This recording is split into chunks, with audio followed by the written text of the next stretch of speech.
Mr. Wadsworth, you just announced that your OPO and at least 5 other OPOs are leaving AOPO.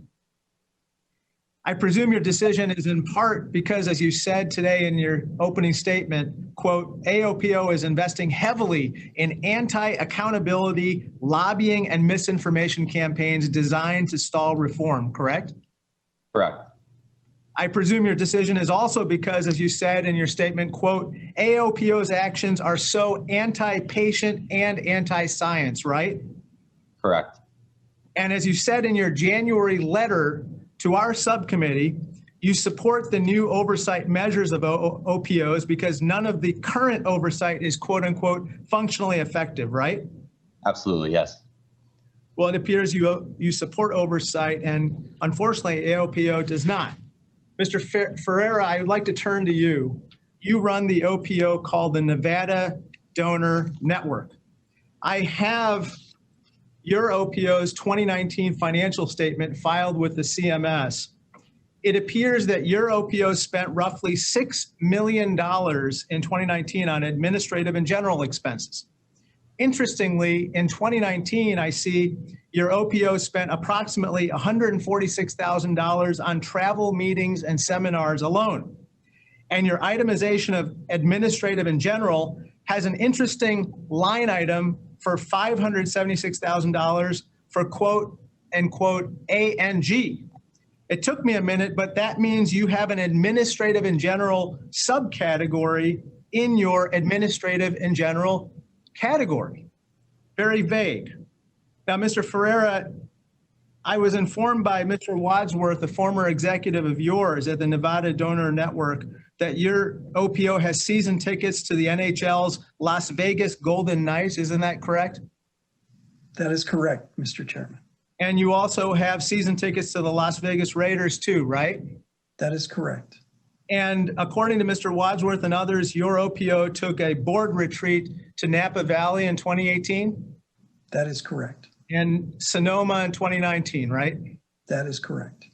Mr. Ferreira, what you're spending on the Raiders, the Golden Knights, Napa Valley, and Sonoma have one thing in common. They have nothing to do with recovering organs for ailing and dying patients on the organ transplant list. You know, Medicare covers all of the costs of OPOs. We want our taxpayer money to be spent on collecting organs, not on extravagance. And so I'm going to be asking this committee to direct Mr. Miller and you as the president of the AOPO to provide us with 5 years of itemized general and administrative expenses. Mr. Ferreira, according to the Project on Government Oversight, quote, behind closed doors, OPO executives have impugned individual members of Congress amid discussions of a, quote, drip, drip, drip strategy to delay or, quote unquote, slow roll our congressional investigation. Mr. Ferreira, you're not trying to obstruct my committee's investigation, are you, sir? No, I am not, Mr. Chairman. Mr. Ferreira, I want to bring up something called Exhibit A. Can you please put up Exhibit A, clerks?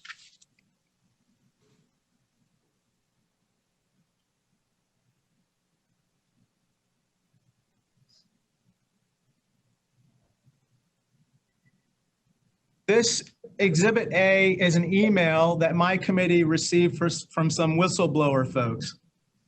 And in it, it describes a call in which you participated in mid-January of this year. You see your name highlighted at the top, Joe Ferreira, CEO of Nevada OPO. I want to direct your attention to the bottom parts that are highlighted, which was a readout of this call. It says, the counsel that the OPO is hired to assist with the core response has advised them that the OPOs should send slow and incomplete answers so that his team, namely me, my team, gets distracted and moves on. Mr. Ferreira, after what you've heard and seen this morning, you don't think that I'm going to be moving on from this investigation, do you? No, Mr. Chairman. That's good, because I'm not moving on. I'm going to stay focused on making sure that OPOs and AOPO live up to the standards that they should live up to, and that our Medicare tax dollars are spent properly. I yield to Mr. Cloud for his 5 minutes of questioning.